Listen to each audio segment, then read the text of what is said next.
काय कर दिया? येलो। जय श्री राम, राधे राधे। दिवाली के सभी लोग के शुभकामना। दिवाली के तैयारी, दिवाली के शुरुआत रंगोली से बेटी शुरुआत कैली, लेकिन समापन हम कैनी।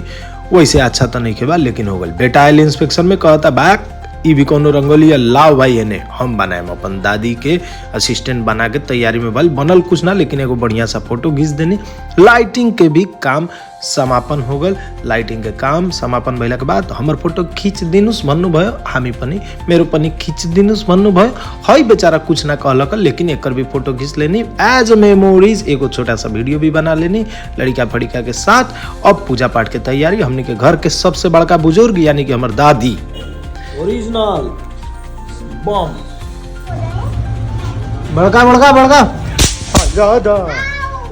तब बारूद से खेलने के बाद दिया बत्ती के काम शुरू। दिया बत्ती हो गल। हई कौन पड़ाका अपने कमेंट में बता सकता नहीं।